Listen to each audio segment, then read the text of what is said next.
అద్భుతమైనటువంటి అవకాశాలు మనకు దయచేస్తున్నారు. ఆయన ఆత్మ అభిషేకాన్ని మన మీద కుమ్మరింప చేస్తున్నారు. పరిశుద్ధాత్మ అగ్ని అభిషేక చేత నింపబడిన బిడ్డలుగా మనం ఉన్నప్పుడు ఈ లోకాన్ని వెలిగించే వారిగా మనం ఉంటామని మీకు తెలియజేస్తున్నారు. ఎప్పుడైతే ఈ లోకాన్ని మనం వెలిగిస్తామో ఈ లోకానికి వెలుగుగా మనం ఉంటాం.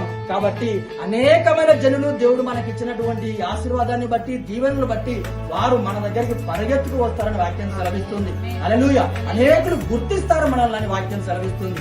కాబట్టి ఈ లోకంలో ఎన్నిక కావాలని ఎంత మాత్రం చూడొద్దని నేను ప్రేమతో తెలియజేస్తున్నాను. ఈ లోకం ఎన్నిక మనకు సరికాదు, కానీ దేవుల్లో మనం ఎన్నికగా ఉండడం అనేది చాలా ఇంపార్టెంట్ అని నేను తెలియజేస్తున్నాను. ఎప్పుడైతే మనం దేవుల్లో ఎన్నికగా మనం ఉంటామో, ఎప్పుడైతే ఈ దేవుల్లో ఎన్నికగా మనం నిలబడతామో, ఎప్పుడైతే దేవుని వైపే మనం చూస్తామో, మన జీవితంలో దేవుడికి ఎప్పుడైతే మనం ప్రథమ స్థానాన్ని మనం అందిస్తామో, అప్పుడు దేవుడిని మాటలు మనలో, ఆయన మాటలు మనలో, మన మాటలు ఆయనలో ఎప్పుడైతే ఉంటాయో అప్పుడు అద్భుతమైన రీతిగా మనం ఆయనతో అంటుకట్టబడి గొప్పగా వర్ధిల్ల వారిగా మనం ఉంటాం.